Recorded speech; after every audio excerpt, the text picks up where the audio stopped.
Washington's drug epidemic. What should we do about it? Much like the rest of the United States, Washington has been struggling for decades with substance abuse and addiction. It's often presented as a societal problem, but we have to remember that it's an individual problem. It's a problem for a person, their friends, and their family members. Let's look at some examples. Marijuana. Over 1.6 million people in Washington use marijuana. This represents over 21% of the population. And according to the National Institute on Drug Abuse, around 9% of users will become addicted. Here are some signs of marijuana addiction. You lose interest in activities you used to enjoy. Another sign is being uninterested in setting and achieving specific goals in your life. Your relationships start to suffer because of your marijuana use, whether it's family members or friends. You have withdrawal symptoms when you stop using for a certain amount of time. This can include anxiety, depression, sweating, tremors, etc. Methamphetamine.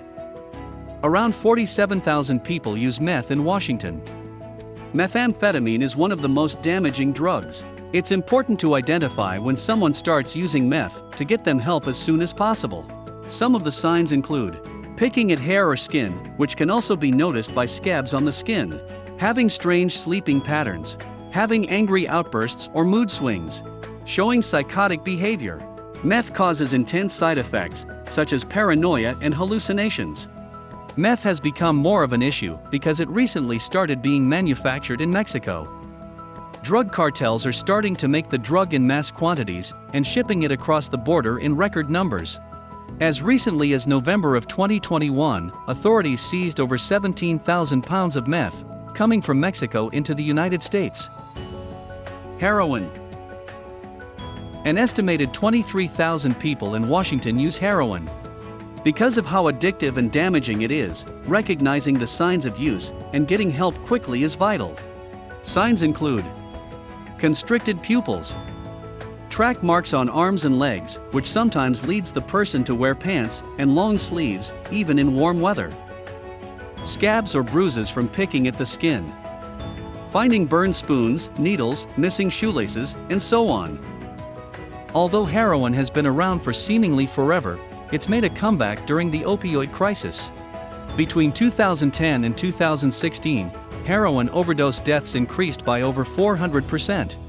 One reason for its popularity is that heroin is often cheaper and easier to acquire than prescription opioids. Now, here are some tips. If you feel you're going to use, call your sponsor or a friend that doesn't use and would understand your situation. Extrovert your attention. Walking can be very therapeutic. While walking, direct your attention to the outside world. The same can be done while riding a bike. One of the best ways to become extroverted is to choose an activity that brings about a change of environment and provides something different. Find a hobby or activity that allows you to be in a different location than where you're using drugs. Find a purpose in your life and pursue it.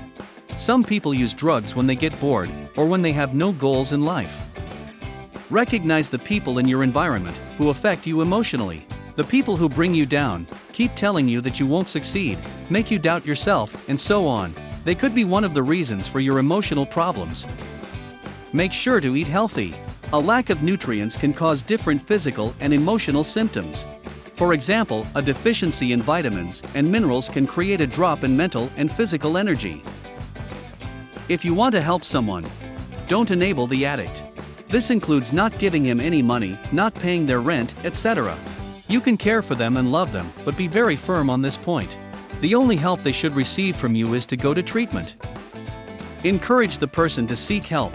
This can be done by finding a treatment or a form of support. Remember to make sure all your actions are to get the person help, not to enable their addiction. Hire a professional interventionist. Get someone with experience, since a well-performed intervention greatly increases the chances of getting someone to treatment. Be aware of signs of overdose. If you see one of your friends blacking out or showing other severe side effects, get help immediately. Remember that Washington has a Good Samaritan law that offers some protection from arrest to the person seeking medical assistance for someone who is overdosing. We put a link to this law in the description of this video. If you have a loved one or employee who you know is abusing opioids, keep naloxone handy. It can save a life. It's available in most major pharmacies in Washington. Make sure to protect your family and yourself from the unethical lifestyle and behavior of the addict.